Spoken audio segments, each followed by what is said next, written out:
Welcome to the Momentum Lifestyle Podcast, where we interview an inspiring, educational, and entertaining guest to help you build confidence, find balance, and live a life of impact. We'd like to thank our sponsor today, Be Spunky. Now, Blake, Janelle, and myself have been using their Reboot product for well over 6 months now, and it has been life-changing. I found myself recovering faster, having way more energy throughout the day, and honestly feeling just more jacked up as a man. And this is because Reboot is clinically formulated to support healthy male hormone levels, providing stress relief, improved strength and stamina, enhanced drive, and overall well-being. Be Spunky Reboot contains a proprietary blend of 10 natural and organic herbs and active ingredients that are renowned for helping men to enhance physical and cognitive performance, improve stamina, energy, and endurance, optimize testosterone levels, support healthy reproductive function, support cardiovascular function, relieve stress, mild anxiety, irritability, relieve tiredness, fatigue, support healthy sleep patterns, and support healthy body weight. So as you can see, it is a must-have product for all men. So head to their website, bespunky.com.au. That's bespunki.com.au, and use the code MOMENTUM to receive 10% off all Be Spunky products. Brad Cusworth, welcome to the podcast. Thank you, Blake. Thanks for having me, mate. It's good to be on. Mate, we've spent a lot of time observing over the last couple of years each other's kind of socials, and I've been fascinated with your messaging and what you've put out over the last couple of years, which has brought lots of people together with a kind of common thread and common goal of breaking away from the main narrative, which we'll go into shortly. But for those that don't know you or what you're about, can you give a 90-second to 2-minute spiel of you and all that is? Yeah, totally, mate. It's been an interesting couple of years being, I'm located in Melbourne at the moment. I'm about to head off on a trip with our caravan, and sort of we sold our house and we're about to head north on the East Coast, all going well. But my background, I'm 43 years old. My background is very much in health and fitness. So I used to be a personal trainer and very much involved in, transforming people's lives, teaching people more about natural health. And I've always been quite aware of the pharmaceutical industry and, how there's been a really big push for these multi-billion-dollar companies to force things onto people. And it always got me questioning things. So I really have spent my entire life researching natural health, human optimization, detoxification, and it sort of led me on a journey of I've always been a truth seeker. Ever since I was little, I was like one of those kids at school that would always say, but why, and put up my hand and question everything. I used to do my teachers' heads in. It was like always questioning and asking. And it goes right back to when I was 4, when my brother died and he was 2. And I think that was a real pivotal moment for me, because I went into a lot of suppression, closed down my heart, and that sent me on a bit of a journey of searching for answers and not knowing why that could happen at such a young age, and a lot of healing. So it led me into breath work and Reiki healing and energy work, and I've done a lot of retreats. And but yeah, to sum it up in a short little story, I've always been someone who's determined to find the answers and find the truth and get to the bottom of things, and that has led to thousands of hours of audiobooks and podcasts and researching outside the mainstream sort of narrative and outside what we're conditioned to believe at school. So, and that's led me to where I am now. And I've, I guess over the last couple of years, I've become a little bit known for someone who tells it as it is, a bit of a truth speaker. And that has been massively triggering for a lot of people, but it's also been incredible for attracting like-minded people into my life. And that's what I'm so grateful for right now, is I've literally got thousands of like-minded people all over the world who share similar beliefs and similar values. And I've also pissed off thousands of people as well. But that's what I really believe. If we're true and authentic to ourselves, sometimes it is very polarizing, but it means I'd rather be polarizing than a people pleaser and trying to keep everyone happy, right? So yeah, so there's a bit of an overview.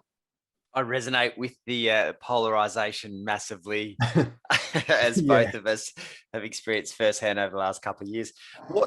I mean, there's so much to unpack over the last couple of years, and obviously that's where I've really started to see similarities in terms of our way of thinking and what's brought me, I guess, to having you on today. What's been the most eye-opening, and this could be a long list, but see if you can fine tune it. But what's been the most eye-opening thing for you over the last 2 years in particular?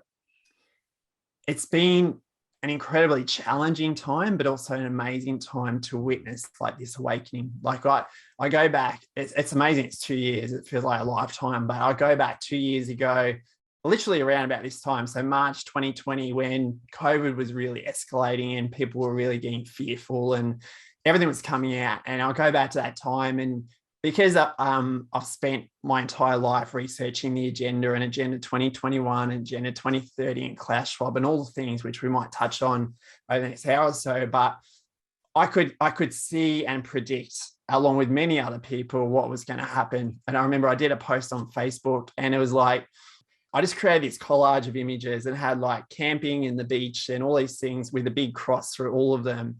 And I had big capital letters saying WTF. So I created this image, and then I did a long post calling out how much bullshit was going on with COVID.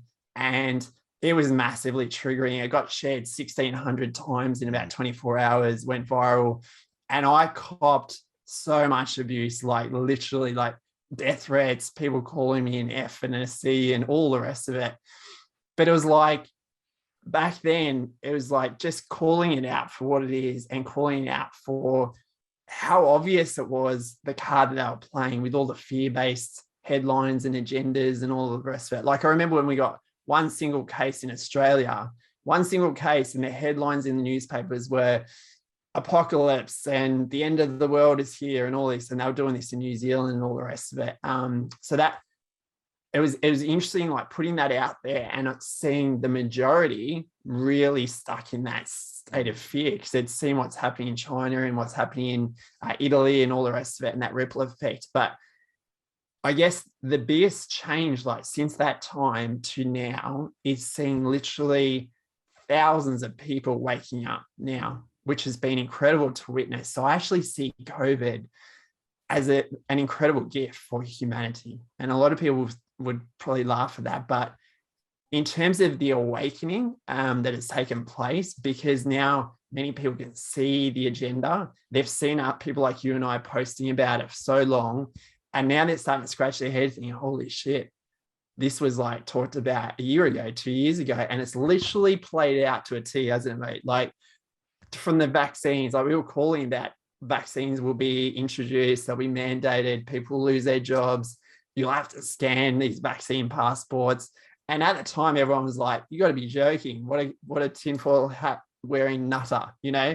But fast forward and all of that has come true. So I think seeing that awakening, seeing that shift, and some people that used to think I was absolutely insane off my rocker, now apologizing, saying, wow, now I can see it. Seeing that shift has been incredible. And I really believe this just the start of this massive awakening, which is really exciting. It kicked off in March 2020, yeah. Officially.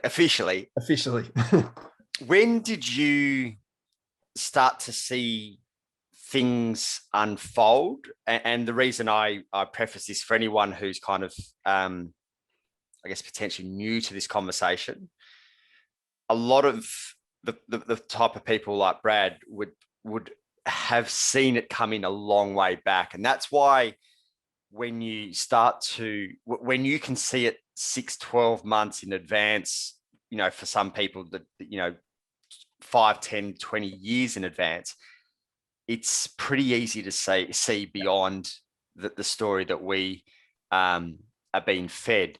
When did you start to see it? Because for me, you know, maybe a latecomer, but I was starting to get tipped off in September 2019, so 6 months in advance from when this was all starting to unfold.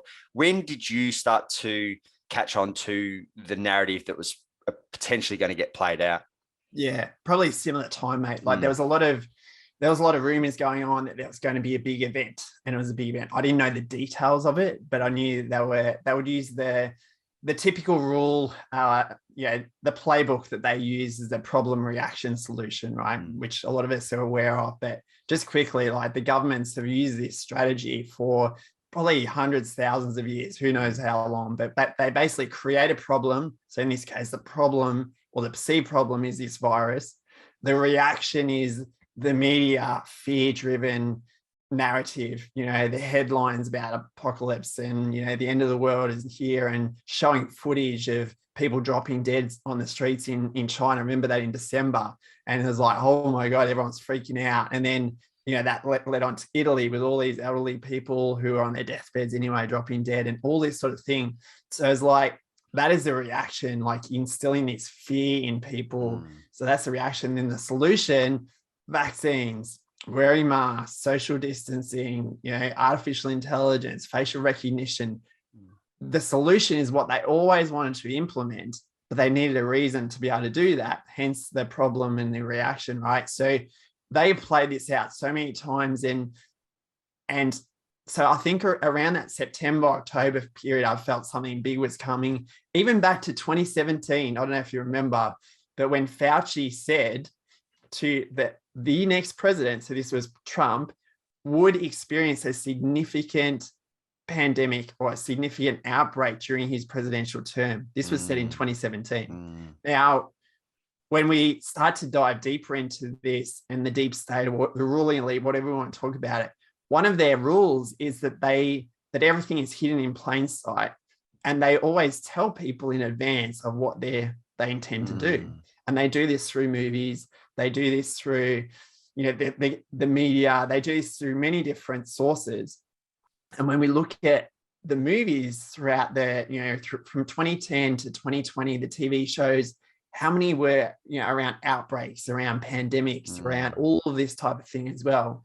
And then into, I believe it was October 2019 as well, they had Event 201, which was this huge event in New York where leaders from all over the world came in, sponsored by Bill and Melinda Gates, World Economic Forum, all of the big players involved, where they literally ran this mock pandemic exercise a couple of months before COVID was even known about. And literally, if you go back and watch these videos on YouTube, search Event 201, you can watch the videos of this mock pandemic where they had actors like news reporters and things playing out exactly how it was going to happen.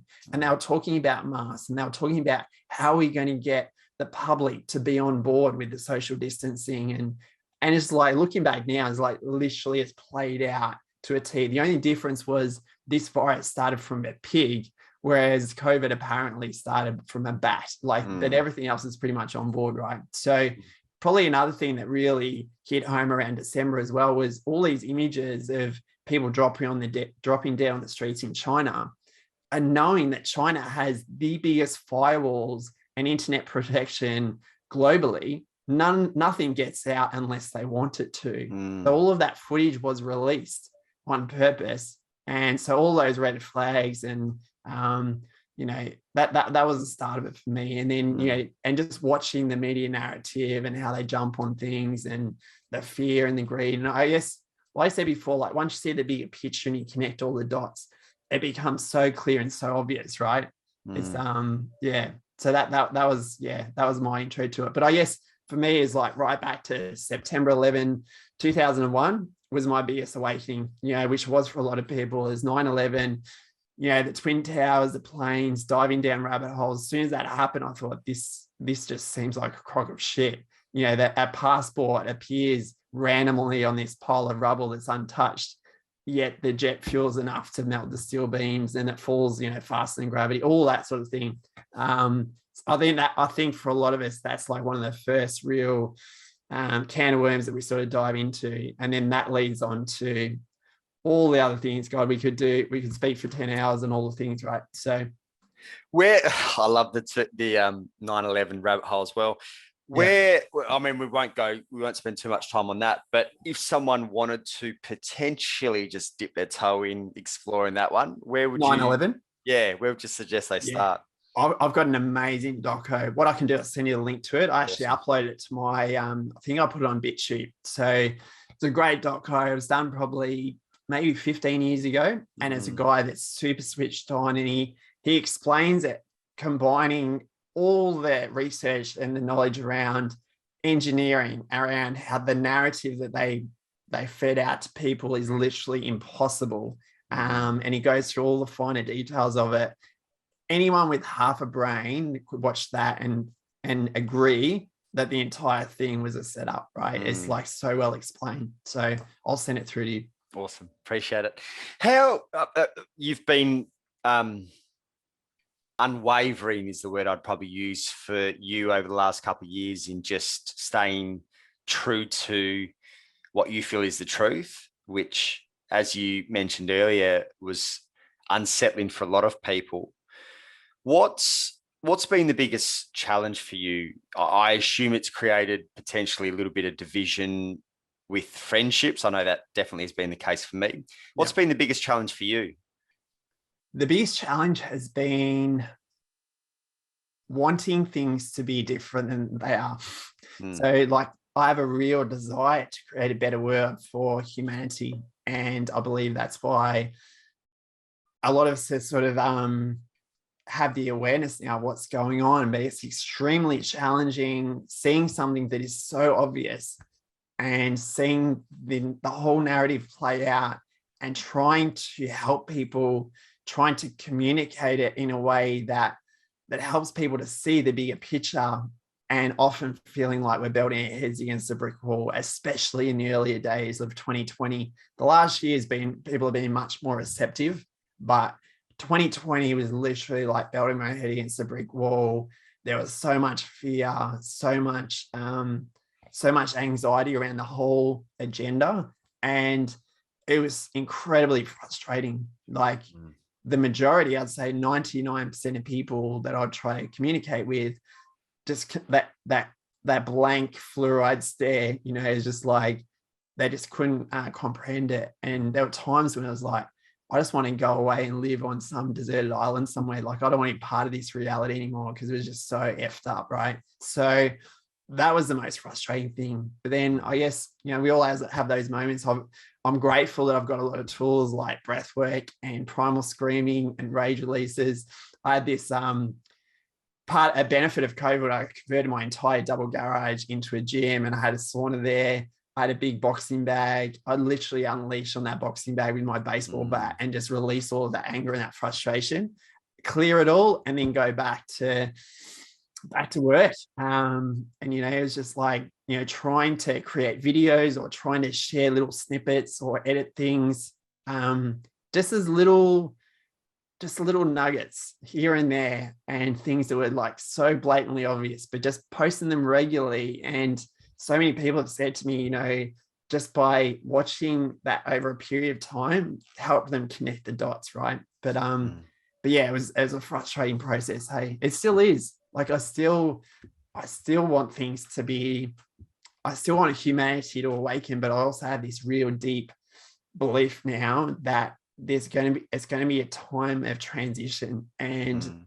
and we haven't seen the worst of it, not from a place of fear, but just being a realist. Like, all of that corruption and all of the old systems, they have to crumble, and we have to allow them to crumble before we can create space to create this new reality.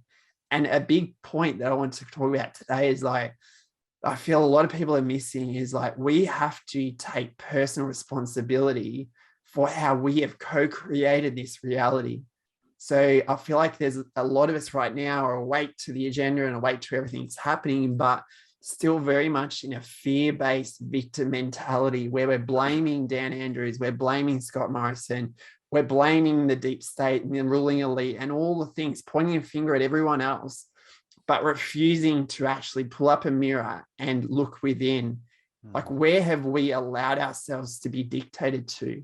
Where have we refused to use our voice and speak up when we've seen all of this happening around us?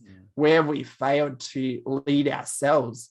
Where have we failed to inspire others to step up and create change? There's so many areas where we have been at fault and how we are contributing to this. And we've allowed this reality to manifest through our actions and often our inactions, So we have a lot to answer for as well. And I believe that is the real work. Like that is the real inner work, whether we call it shadow work or whatever label we want to give it. But whenever we're pointing a finger at someone else, we got 3 fingers pointing back at ourselves, right? And I feel like that is the key for us to really transform to this next level. I feel like now there's a big awakening where people don't trust government anymore. People are starting to connect the dots, but how many of us are really willing to go through that dark night of the soul to face off with our inner demons and our shadows and stop being a victim and stop operating from this fear-based reality? Because at the moment, I believe there's 2 sides of the fence. There's one side which is extremely asleep in terms of the mind control program. They're extremely fearful of COVID and they're fearful of, what's going to happen. And then the other side of the fence, people that are so-called awake, but they're also in a state of fear as well because they're fearful of governments. They're fearful of the New World Order and Agenda 2030. They're fearful people are going to knock on the door and vaccinate their kids. At the end of the day, it's the same energy. It's the same fear-based energy that is contributing to create this reality. And that will continue to manifest and perpetuate as soon as we've got this massive division. So I believe the solution is being willing to do the inner work, do the shadow work, accept personal responsibility, have awareness around everything that's happening in the world, but not get stuck in the rabbit holes indefinitely, watching video after video after video, about vaccine side effects and about the New World Order and about this and that. That's just going to keep us in that energy and that vibration. But yes, we need to go through that. We need to get the awareness, but the key is like then refocusing our attention. What is the new reality that we want to experience? And who do we need to be individually and collectively to actually create that reality? And I believe that's where we're at right now, is this gradual transition of more leaders stepping up and speaking our truth and really accessing that warrior spirit that we've all got within, and it's like realizing that we are more powerful than we could possibly imagine. And we are so much more powerful than any agenda, any New World Order, anything that they're trying to roll out. But it's like having that realization of just how powerful we are. And it's like almost like releasing the shackles and creating this new reality. Yeah. What do you think? I spent a lot of time thinking this through. I feel like the holistic psychologist touched on it at one point. What do you think is beneath the anger and rage towards, if we're going to categorize them really simply, mainstream media, big pharma and government? I think when I hear holistic psychologists talk about it, and I really resonate with it, often when there's somewhat of an awakening, there's a anger, rage, and rebellion or rebellious stage that you go through before you come out the other side. What do you feel is behind a lot of the energy? And I completely agree. If we get stuck in that heavy, dense victim mode, we're all fucked. It's like we've got to come out the other side. But what do you feel is behind that when people do? Is it the fuck, I've been lied to this whole time? Is it anger, rage, fury with self that they bought into it? What do you think is behind that?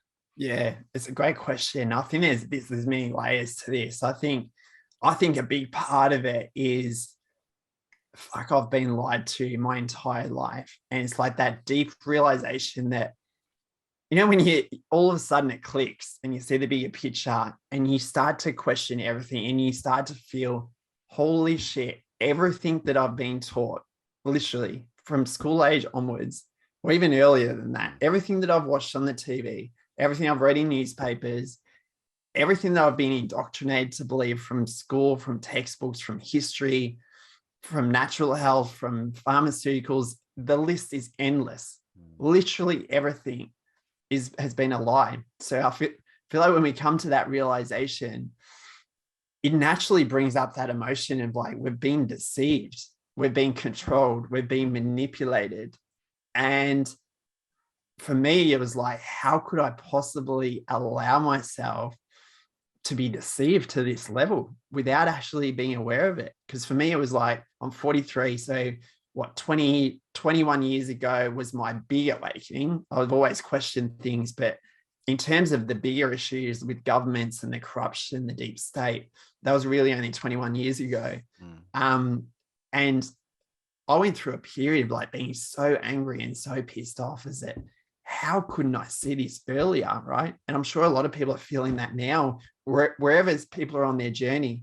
I know a lot of people have been jabbed or double jabbed, and they're now having that realization now. So imagine the depth of anger and rage they're feeling, right? Because they've actually been strung along so far to the point where they've injected themselves with these toxic experimental vaccines, and now they've got to allow themselves to feel all those emotions. So yeah, I think those emotions of anger and rage are just natural, and I feel it's also a trigger. It's pointing to or illuminating all of the suppressed anger and trauma and rage that individual has refused to feel throughout an entire lifetime, not just from governments and deep state and all the things, but from their personal journey throughout life, with relationships, with friends, with mum and dad, with family, ancestral trauma, that it goes on and on and on. So I believe what's happening now as people start to awaken, they're feeling the emotion, but it's sort of like it's blowing the lid off a lot of emotion that was already there and has been suppressed. So it's like this can be a trigger for people to start to feel emotion. And then if they're willing to really dive in and do the shadow work, it can open a can of worms. But on the other side of that is true freedom, right? When we allow ourselves to feel all that emotion, and especially as men, right? Like we're conditioned to be tough, suck it up, don't be such a pussy, crying like a baby, all that shit that's conditioned into us. And I believe more men than ever before are now actually showing up, doing the inner work and realizing that feeling emotion is actually our superpower.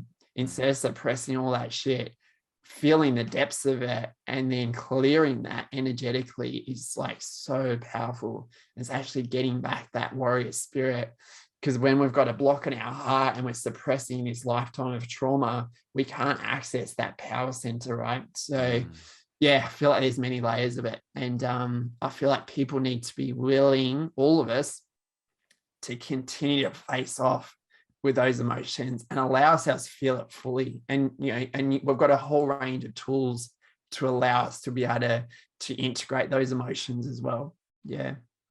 I love your decentralized system that you kind of push and educate on. What does that look like as people start to take their freedom back, and where does someone even start with that process? Yeah, so with this one, this is something I'm really passionate about, is like, I believe all of us go on a journey, and I feel like the first stage is awareness. It's like that saying, awareness is the first step to creating change. And we all need to be willing to dive into the depths of the rabbit holes, I believe. There's no bypassing it. So just like there's no bypassing the inner shadow work individually, there's no bypassing the collective shadow of humanity. And there's a lot of darkness there, right? There's a lot of deep shit that I believe we need to get awareness over. And a lot of people, especially in the spiritual love and light community, completely bypassing any of the darkness. And I'm not going to go there. I don't want to know about it. And it's almost like fingers in the ears and la, la, la. But I really believe that those people, they're also bypassing the inner shadows as well. So I feel like it's a collective balance between the inner shadow work of ourselves individually and the inner work of humanity. So I feel like in terms of this decentralized process, that would be step one, being willing to be uncomfortable individually and collectively, and actually going through, there's some incredible documentaries out there. Like for me, one of the first ones that I watched was Thrive, What on Earth Will It Take? Talks about the bigger picture of the monetary system and government and the Federal Reserve, and talks about health and pharmaceuticals, things like that.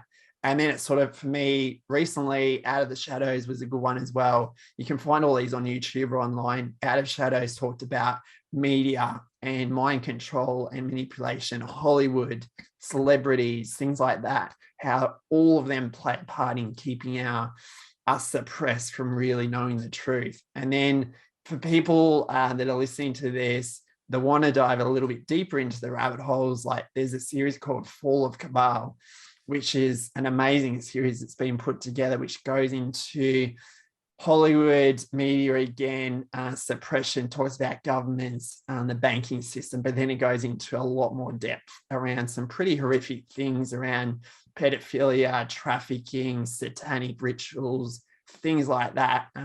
So probably those 3 docos, I think if everyone watches those, would give some really good awareness.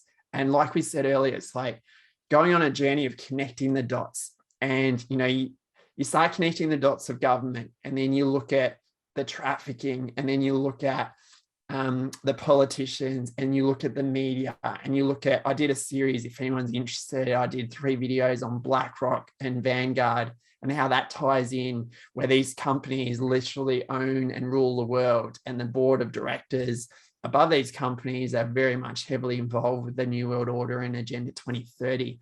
So that's another sort of rabbit hole to dive into. But I feel like all of that is like, I see this stage 1, going through and getting the awareness and having an open mind to sit through the discomfort long enough till you can start connecting the dots.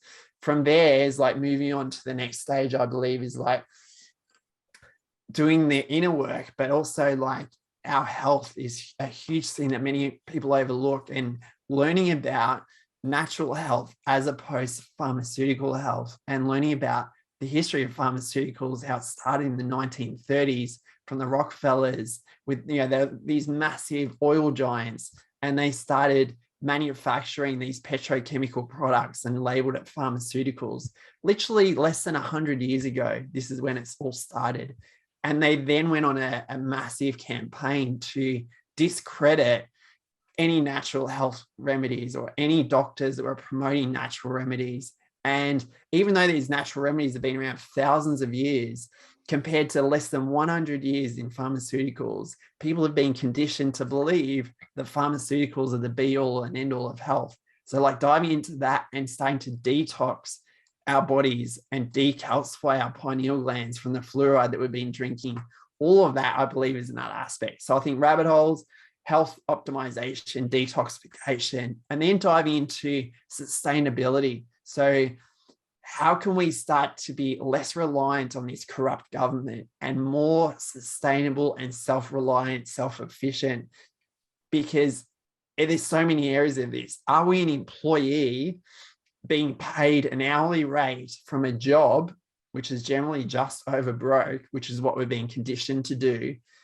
Are we reliant on a weekly wage, which, look at all the people right now who are forced to get these jabs because they can't afford to put food on the table for their families. They've worked in a career, that's all they know.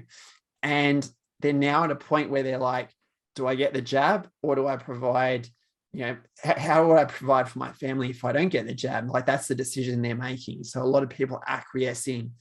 So, I think a part of it is learning how to become an entrepreneur, learning how to be a business owner, learning how to be independent of this system where we don't rely on an hourly rate. We don't rely on a government payout. That's a huge part of it. And then leading to sustainability, like organic farming, permaculture, like learning how to grow our own food. And how to, if all the systems go down, as an example, look up what happened in Queensland and I think northern New South Wales when the floods came. A lot of the supermarkets were empty within a couple of days. I know Coolum Beach, where my sister lives, the entire Coles was without one single fruit or vegetable within 2 days of the floods because the trucks couldn't deliver them, right? So how many of us are reliant on Coles and Woolworths where we rock up there once a week with our big trolleys, we load them chocker full, and then we come back and we just expect that. Like, we've become so lazy and so dependent on this corrupt system. So on one hand, we're pointing the finger at these corrupt system and blaming government and blaming everything, blaming the ruling elite. And yet we gladly accept all of the systems that they've created, right down to the phones that we use, right down to rocking up and filling up our trolley with food. How many of us know how to provide for our families by growing our own fruit and veggies? And most of us would run out of food within a week or two, right? So it's like learning about that. And just lastly on that, this whole decentralized ecosystem concept is like learning about investing, and this is something I'm really passionate about, is my personal belief, and I'll spend 1 minute on this, is like, I believe writing's on the wall, just like we saw that COVID was coming, right? We saw it in advance. The writing's on the wall right now that the fiat system is heading for collapse. Stock market is looking very shaky. We've got guys like Elon Musk from Tesla dumping his stock right now. We've got Jeff Bezos from Amazon dumping his stock. We've got the CEO and the founder of Moderna dumping his stock. The writing's on the wall. When these multi-billionaires are dumping their own stock, then that tells me that the stock market is on very shaky ground. Then you've got, combined with that, you've got banks who are completely fraudulent. You go back to the 1970s when fiat currency was decoupled from gold. And ever since then, governments and the Fed Reserve have had a license to print money, causing massive hyperinflation. Look at petrol now. It's over $2 now in most places. Massive hyperinflation, devaluing the hard-earned dollars of savings and superannuation that most people are relying on. Literally, the money is getting burnt, eaten away second by second. And it's got to a point now where this is out of control. It's like literally a parabolic curve of debt that will never be repaid. So that entire system, I believe, is going to collapse. They've just been kicking the can down the road, delaying the inevitable. But when that collapses, what people don't realize is the banks can legally bail in to our savings. So anyone with savings in the bank, it's not safe at all. They can actually legally take that money as they're going under. Not only that, the property market is in the biggest bubble I've ever seen, and I've been in property investing for 20 years. The biggest bubble I've ever seen. I just sold my house to get out. We almost doubled our money in 2.5 years building a new house. It's just insane, the growth that's happening now. I sold my property, and for me personally, I've got very little in the bank. I'm going for gold, silver, cryptocurrency. That's what I'm investing in. And that's where I believe there will be a big transition of wealth over the coming years, and the writing's on the wall already. So yeah, so that's a quick overview. I know it was a bit long-winded, but there's many aspects to this decentralized ecosystem. But to sum it all up, it's about us taking our power back in all areas and having zero reliance on the government. So if everything fell in a heap tomorrow, this is the question I often ask myself: if everything stopped tomorrow, so literally the supermarkets closed down, the banks closed their doors, we literally had no reliance, nothing to provide for us. How long would we survive? How long would we be able to survive for in that environment? And most of us be lucky to last a month or two, I would say. So setting everything up where we're ready. If the shit hits the fan, not from a place of fear, but from a place of awareness that we're ready, it's like, bring it on, because all of this shit has to crumble before we can create the new. So it's like, we have to ride out this storm. We have to ride out the wave and be prepared for our friends, for our family. That's where it's at right now. Mate, it's pretty wild. Yeah, it is. But I really like, and I was going to go straight into it, and I'm glad you almost rounded out that conversation with the exact statement of, I got a little bit of the piss taken from me for being a doomsday prepper. Yeah. But for me, it just feels like they're good skills to have to be prepared, as opposed to frantically thinking, waking up every day thinking that the world collapsed. And, similar to kind of some of your friends in Queensland, here in Byron, we had 2 days of no petrol, not a single fruit and veg in our, supermarket the other day. And, no Wi-Fi for a week as well. And we might go into the, cyber attack that's been planned for a few years at some stage as well. But what does that look like for you? Obviously you mentioned you kind of sold up real estate. You're looking to hit the road from, like, what does that look like for you over the next 6 months? And also, if we come back to, I guess, the 2030 agenda of you will own nothing and you will be happy. How does that, I've never been able to make sense of this. How does that work in real estate in terms of, if someone owns a house, which very few people actually own the house, the bank do, is that a case of, if the banks fall down, they take property back? Like, how do you see that potentially playing out if that agenda happens for 2030? Yeah, good question. So first part of that, what I'm planning to do personally, already in action, is got out of property. So we sold our house. Obviously we had a lot of ego attachments to our nice, comfortable 5-bedroom house, but let that go. Literally brought a brand new BT50 ute, full canopy, or full lithium setup. So we can literally go off grid, combined with our caravan that we're building at the moment. It's a 22-foot caravan with bunks, en suite, full lithium as well. So we can literally go off grid indefinitely. So it's literally, it's going to be a mobile tiny home, if you like. And it's exciting. It's a bit scary as well, but it's like, I've got 2 kids. I've got a 9-year-old boy and a 7-year-old girl, and we're just hitting the road for at least 12 to 18 months, maybe even longer. We just felt, I tuned into it. I was like, given what I feel is coming, I feel like there's massive benefit right now in being mobile and being able to, within a few hours notice, pack everything up and head somewhere else. I feel like the biggest target areas with this agenda that's rolling out will be between Melbourne to Brisbane, that sort of stretch along the east coastline. That'll be where obviously the majority of the population is in Australia. And if you research Agenda 2030, it's about developing these smart cities. Melbourne will be a smart city, Sydney, Brisbane, and then also the bigger cities like Geelong and areas that are also heavily populated will be smaller hubs as well, connected by speed rail as well. And it's no coincidence that a couple of years ago, the fires that were deliberately lit and also accelerated with chemtrails and all sorts of things. I don't know if you want to go into that, but there's a lot of evidence now that those fires were deliberately lit. And if you look at the map of where the fires were, literally between Brisbane, Sydney to Melbourne, down the Great Dividing Range, down there. So they're and look where the floods are now as well, right? And they're heading down further south, probably going to make its way down to Melbourne eventually. They're targeting those areas because they want to own the land, they want to clear the land, they want to build these fast rail networks and have these as hubs where people can live in these so-called smart cities. But at the end of the day, it's going to be like living in an asylum, like literally, as long as you conform, as long as you maintain that big green tick from the government, as long as you get infinite amount of booster jabs, you'll get your benefits. You'll be looked after to a certain extent, but at the cost of your free will, at the cost of your freedom as a human being.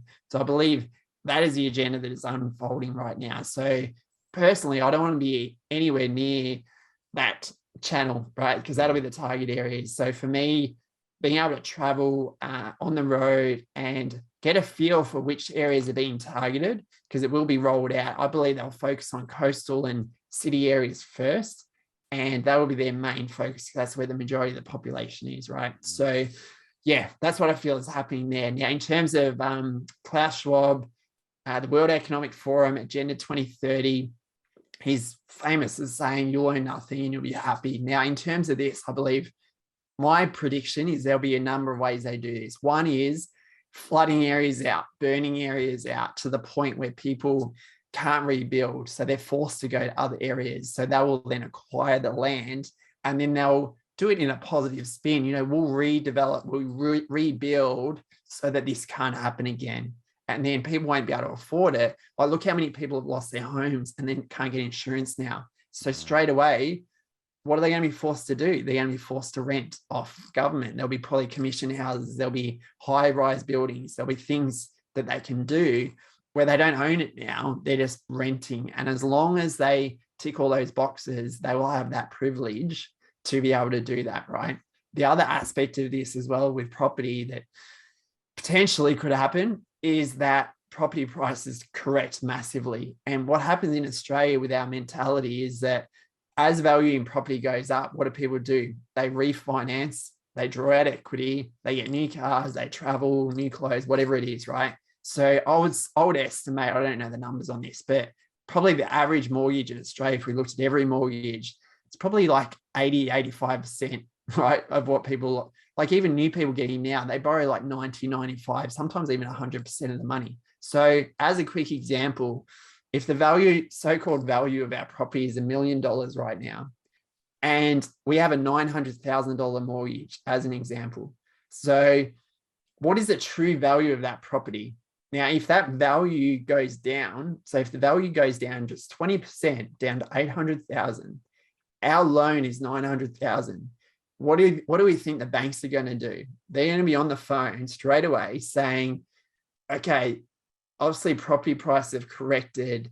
You're now $100,000 in debt. We're at risk here because if you can't repay the loan, we can only sell your property for 800. We're very uncomfortable now.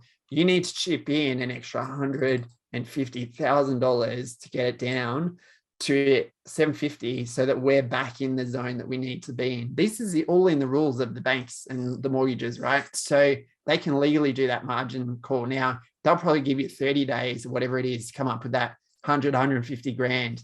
What happens if you can't come up with the money? They repossess the property. And this happened in 2008 in America, where literally houses that were worth 150, 200,000 were worth $10,000 to $15,000. People were walking out of their homes, vacating their properties because they had their hands tied, and entire suburbs were derelict with vandals coming in. And like this happened. And the writing's on the wall right now, where prices are just completely ridiculous. People are just paying any amount of money and just borrowing to the hilt. So yeah, so I think that's another way where the government, the banks will repossess property and then rent it back to people, maybe at a discount, who knows? You know, as long as they're good little citizens and they get all their jabs and they get the green tick, they might get some sort of concession or whatever. Yeah, that's my thoughts. Yeah, which I thoroughly enjoy. And for those that want to explore, Lismore is also one of those smart cities that they're talking about, and it's not that hard to find online. Just type Lismore smart city and you'll see their plan for 2030 or 2036, I think, is their plan to make Lismore a smart city. So yeah, I just found out as well, one of the biggest hubs for trafficking and pedophilia in Australia as well, Lismore. There you go. Yeah, did not know that. Fascinating, mate. There's a lot more that we could explore. What would be your, decentralizing your life essentially is exactly kind of what you speak of, and you mentioned a number of different areas and ways in which to do it. What would you suggest people do? Like you mentioned that you've got very little money in the bank now. You're looking more at gold, silver, crypto, building a skill set around kind of being self-sufficient when it comes to food. Where do people start? We obviously spoke awareness, and off the back of this podcast, and the type of people that are listen to our stuff are kind of pretty aware people. But where does one start with this, other than where does one start? Yeah. I will say with this, it can be pretty overwhelming, and I'm very well aware of that. It's like there's so much going on in the world right now, and it's like people can easily fall into overwhelm. That holy shit, the world feels like it's falling apart. I don't know what to do. Do I stay in my property? Do I sell it? Do I hit the road? There's so many different options. And one thing I will say is I feel like it's really important that we're not making any decisions from a place of fear, because whenever we're in a place of fear, the ability for critical, rational thinking is literally out the window. And look how the ruling elite use this every day, right? So they keep people in a state of fear. We can show them the most blatant evidence from doctors, scientists, whatever, about COVID. They can read it, but they literally have zero ability for critical, rational thinking because they're in a state of fear. So that would be number one. None of what we talk about, yes, it can be confronting. Yes, we probably need to feel through the layers of fear and emotions around it, but we really need to rise above the fear. And everything we're talking about is doing it from a place of awareness and being prepared for what is possibly going to happen.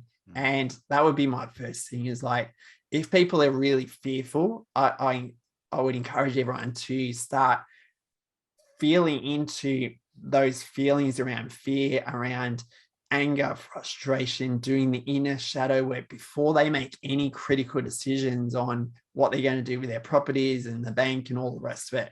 Because we really need a clarity of mind to be able to do this. Once that is done, I believe it's making a decision of what you feel is best for your family. For me, weighing up all the pros and cons, I just felt, given my kids are young, we were going to do a trip anyway. I felt like having the freedom to be on the road and giving my kids an amazing childhood where we're traveling around, experiencing life, is a much more attractive alternative for me than them being in school, watching all of their friends wearing masks, asking them why haven't they been jabbed like us?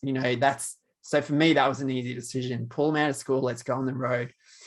I feel like finances is a massive one for a lot of people. Like a lot of people they're either very reliant on government payouts or whatever it might be, or they are an employee and they're getting loads of pressure to get the jabs, to get the mandates. I believe that is only going to get more intense.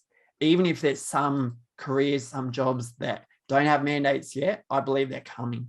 I still feel like some type of virus, some type of variant, something much bigger is coming. Look at it on YouTube. There's a short clip from Bill and Melinda Gates, and they asked about COVID and all the rest of it. And Bill looked at Melinda and smirked and said, something like, they haven't seen anything yet. Just wait for the next one. Wait for next year. So I believe an even bigger one is coming, right? So I feel like the most important thing is for us to have the awareness around where we're heading, becoming financially aware of what our options are. If we feel intuitively that banks, stock market, property are very shaky right now, maybe it's a good idea to start diversifying a little bit into some silver, some gold that's been massively suppressed for a long time. Learning about cryptocurrency, learning about how early crypto is in terms of where it's heading. Like it's literally like the internet of the 90s. Less than 2% of the global population own crypto right now. So early. Yes, it's volatile. Yes, a lot of people freak out about the volatility, but investing now and even just sitting on it for 10 years could be incredibly profitable, for people as well. And the other aspect of that as well is like learning about growing food, learning about getting more connected with nature, more back to our roots, to what's really important, because by design, we've been so disconnected. You look at kids these days, they spend 8 hours on their tablets, their devices, watching TV, watching YouTube, barely even going outside to ground their bare feet on the ground, right? So I think a huge part of this is like getting back to remembering who we really are without all the distraction, without the TV and the social media, the phones and all the things that we're plugged into. No different to the Matrix. The Matrix is like a documentary for what's happening right now. We're so plugged in, consumed with that reality. Withdrawing from that, spending more time in nature, staring into a fire every night, connecting with more like-minded people, all of those things is going to help us to get clarity of mind when it comes to investing, when it comes to making decisions, when it comes to building a more sustainable future for our families. It's hard to wrap up in a 5-minute little spiel, but hopefully this just gets the ball rolling in terms of people thinking about what's right for me and my family, and what can I do to position myself accordingly, given what is likely to unfold. Who knows what's going to happen? None of this may manifest. I believe we've got many timelines that are manifesting right now, and all of us contribute to that. But I just intuitively feel the next year or two is there's going to be tightening screws from the deep state and government, as they're literally like a dog backed into a corner.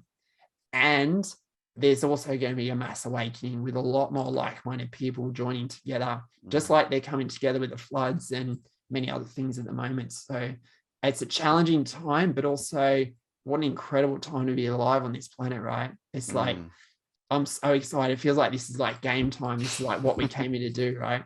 Yeah.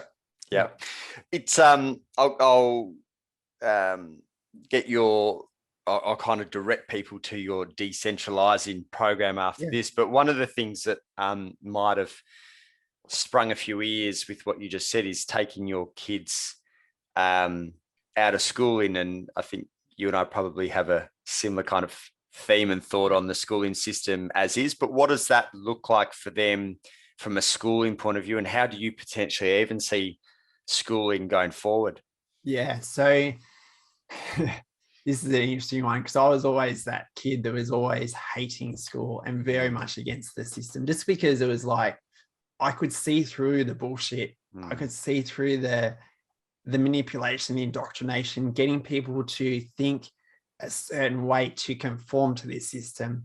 Kids, isn't it insane to think that a kid is still a kid at the age of 18 needs to decide what they want to do for the rest of their lives, basically, in terms of our system. So that at 18, they need to decide what career they want to do, what university they're going to do, and they're going to commit to that for 30 or 40 years. Like, it's just insanity. They're still kids, right? But for me, my personal belief around school, and there are some good schools without a doubt.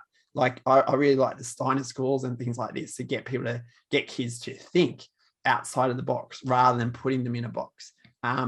My personal belief around school is that as long as kids learn how to read and write and communicate and basic maths and problem solving skills, the majority of what will serve them in this lifetime will be learned from life experience. And that's what I'm going to give to my kids. Like, when we're on the road, yes, we'll be doing some homeschooling, we'll be doing some basic reading and writing, and it might be watching some Zoom calls throughout the day or a couple hours a day, whatever it is. But that's all important. So I'm not discounting any of that. But so much more important than all of that will be how they develop their social skills, how they interact with other people, playing with kids if we stay at a caravan park, or going on adventures, we're going to teach them about the real history of Earth and what has been suppressed.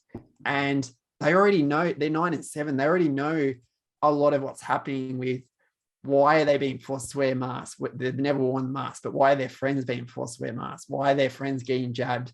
What is the bigger picture with governments? And I think it's important, without giving them too much information, I think it's important we educate them about what's happening in the world right now and why people are so fearful. So for us, being on the road, still the ability to plug into teaching and education, homeschooling, and there's amazing programs out there, but our focus is going to be how much of Australia can we show them? How much can we teach them about the real history? The history is often left out of the textbooks. And from there, it's like encouraging them to follow their own passions. And one of them is extremely creative. Another of them loves cars, loves building things, so really nurturing that. And not saying you need to go to school and you need to do every subject and you need to do well at everything. Is like finding out what they're passionate about and nurturing them in that environment and supporting them to do that. So that's our plan with the kids. Awesome. We could talk about ours, talk about all this stuff for ours, and there's plenty of rabbit holes that we could go down and plenty more that we haven't been down either. But where's the best spot for people to find you, to find out what you do and potentially explore these different offerings? Yeah, so probably at the moment, Facebook, mate. I think that's where I've got most of my followers on. I'm on another bloody Facebook ban. I don't know how much longer I'll be on there for, but Facebook is probably the best thing to send me a message and reach out.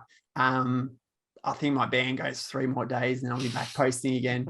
It's crazy. They banned me I got banned 5 days ago for a post I did in early January. So I did that 9 weeks ago. So they're obviously going back through all the posts. So I'm in trouble because I've done a lot of posts over the last couple of years. But yeah, probably that, or I'm on Instagram as well. And we've actually, with our travels, we've created an Instagram page called The Simple Things 2022.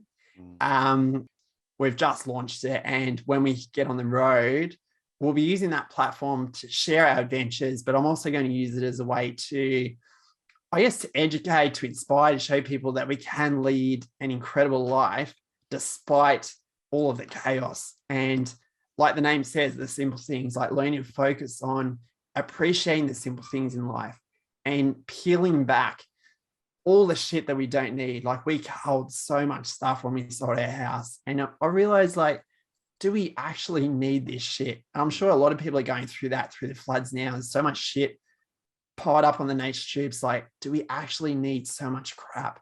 Because we just, like, we've got into this reality where we just consume and consume and consume.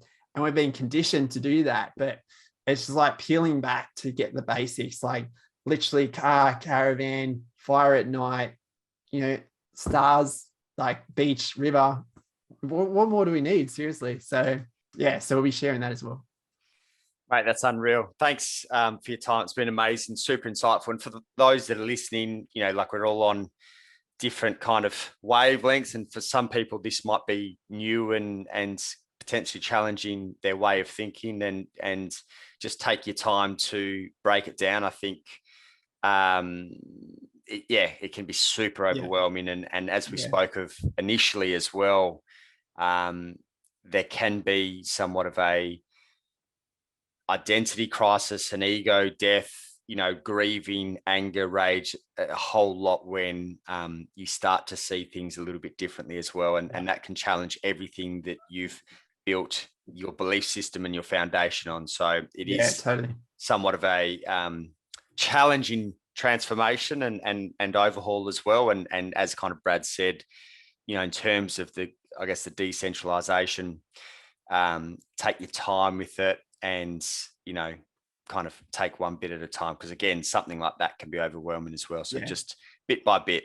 It can be super overwhelming, mate. Like, especially when you start on this journey and you start connecting the dots, and there's a lot of emotions that come up. So yeah, I think that, and probably a lot of what we've talked about could be very triggering for a lot, and I totally get it. And it was massively triggering for me as well. So I guess my invitation for everyone is like, as you're listening to this and as you're feeling these emotions come up, it might be anger, it might be rage, it might be Brad's the lunatic, it might be whatever it is. It's like allowing yourself to feel through the emotions, because what we tend to do is like bottle all that up, and it's very easy to dismiss everything and say, oh, they're just crazy, and then bottle it all up and then go back to our daily lives. But if there are things being triggered, then the invitation is just like, have an open mind, start diving in a little bit, watch some of those docos we talked about, Thrive, Out of Shadows, Fall of Cabal, for those that want to dive even deeper, and just start.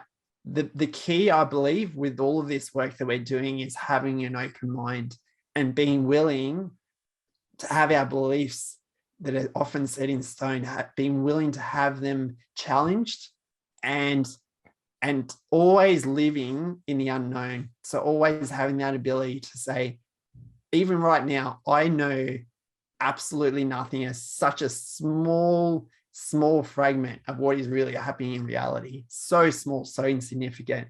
And always having that childlike nature of always wanting to learn and to grow. Because I really believe as soon as we have the belief that we know everything, or I already know that, I already done that, then it literally, like a kink in a hose, it shuts off any ability to take on new information. So it's like having that childlike awareness. And even if at the end of this, when you listen to it, it's like, well, that was an interesting convo. I don't believe in a lot of it, but it was interesting. Then that's a huge step forward, I believe. Yeah. Oh, mate, I couldn't agree more. Like, for me, that's one of the most important things. And I was saying to Genoa, business partner and best mate, similar thing of like, I have very healthy conversations with people who don't agree with me and who we don't see eye to eye. And I actually learn a lot from them as well. Yeah. It's more when it becomes a personal attack on like one of us, that's when the conversation shuts down. Like, challenge our way of thinking. That's a healthy, open-minded, emotionally intelligent person. But to like spit fire at us because we think differently, and to personally attack us is like not kind of healthy or helpful in any way. So yeah, absolutely, we may challenge you. Keep in mind, it's not us that's challenging you, it's our beliefs and kind of some different ideas. And again, kind of be open-minded. Explore it for yourself. Don't take anything we say as gospel. Explore it for yourself and see where it takes you. Yeah, I love that you just mentioned that. Usually I say that at the start of every podcast, but nothing we say is truth. And the key word, maybe we can wrap up on this, is like the key word, one of my favorite words is discernment. Like the ability to take on new information and then use our own discernment, our own critical rational thinking to decide what is truth for us. Because a lot of what we talked about may not be true for other people, which is totally okay. And the ability to constantly learn, to grow, to evolve, and use that discernment to decide what is true for us and what path we want to personally go down. And also having the ability to let other people lead their own paths and their own journey without trying to change them, without trying to convince them, without trying to make them believe what we believe. That's just trying to do that is just pointless. Like, talk about belting our heads against a brick wall. And I've been through that. And I've realized that everyone's on their own journey, and it's not our role to wake people up. And it's not our role to convince anyone of anything. All we can do is be ourselves, speak our truth. For some people, it'll really resonate. They'll be like, wow, that really feels like truth for me. For other people, they'll be like, that guy's just completely insane and lost the plot. I don't want to have anything to do with you. And that's cool. And being okay with that, right? Yeah, that's it.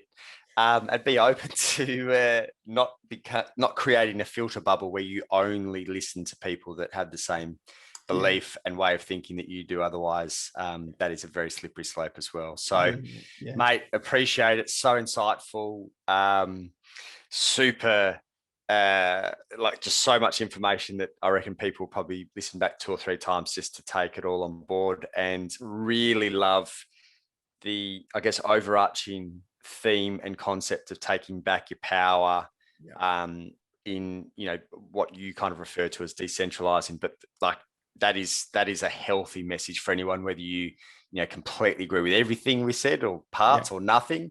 Taking back your own power is the overarching theme and important for everyone. Yeah, totally, mate. Yeah, taking back our power and being a sovereign, independent being, which is what I really believe that is our birthright. So peeling back all the layers of limitation, indoctrination, it is deep. There's so many layers. We're being hit from so many angles, but gradually, little bit by little bit, is like peeling back all the layers, feeling all that suppressed emotion. And when we do that, starting to remember just how powerful we are as creators and manifestors of our future reality. And I believe this is the most significant time in our history. Like, I don't believe we've ever been this far along in the timeline of awakening, even if you go back to Atlantis. So there's 2 roads that we can go down. There's this social credit system, totalitarian type dictatorship. They're trying to take us down this new world order where we'll own nothing and apparently be happy. Or there's this brand new reality that we can manifest, which is literally blazing a new trail that's never been walked before, where we actually step into our power and we create this new reality from a place of more love, more kindness, more compassion, more empathy, where we work together in community rather than being so isolated and alone and plugged into this matrix. So that's the reality I'm calling in. So bring it on. The great awakening or the great reset you get to choose, eh? That's it, mate. Awesome. Thanks again, mate. That was brilliant. All right. No worries, buddy. Thanks for tuning in this week. As always, if you enjoyed listening, please leave a review, give us a shout out across socials, or share with a friend so that we can continue to share these incredible conversations with more and more people.